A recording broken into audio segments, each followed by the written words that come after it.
Pour commencer ce périple auquel l'évêque m'invite, j'ai tout de suite pensé à la solidarité.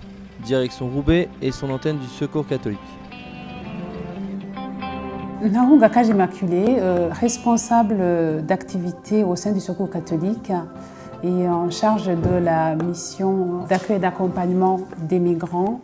Le Secours catholique est généraliste dans l'aide aux personnes en difficulté, donc dans la lutte contre la pauvreté.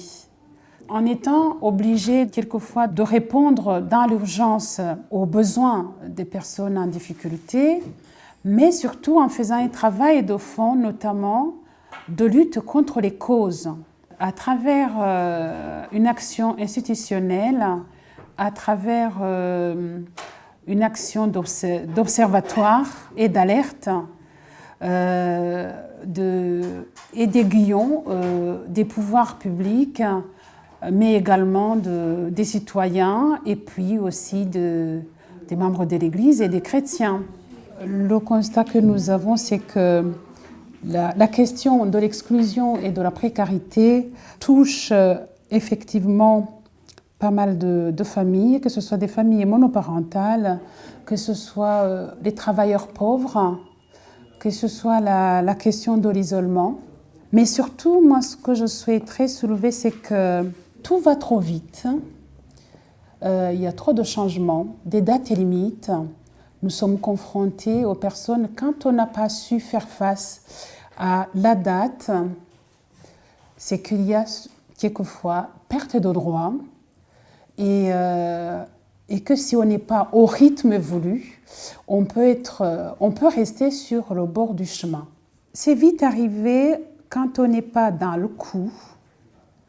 La notion du rythme peut exclure.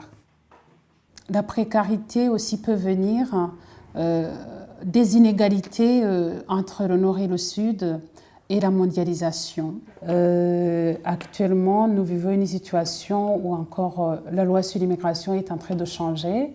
Et face à ces changements qui viennent, mais surtout toujours dans le sens de durcissement, ce qu'il y a à faire, c'est de ne pas rester indifférent, d'en prendre connaissance, de réagir, pour ne pas risquer de se dire qu'on n'était pas au courant face à ces changements qui durcissent et qui peuvent produire des lois inhumaines et non respectueuses de la personne. Le gros de notre mission dans l'accueil et l'accompagnement des personnes en difficulté est autour de la création de liens. Les liens que la pauvreté, l'exclusion ou même les discriminations fragilisent et même rompent quelquefois. Nous sommes accrochés, que ce soit à la parole de Dieu ou même aux paroles humaines, qui font que toutes ces rencontres et tous ces moments font que nous tenons à avancer.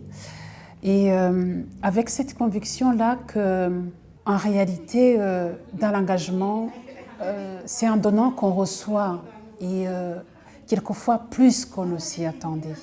Ça renforce cette action qu'on fait à participer, à remettre les personnes, à remettre les autres debout.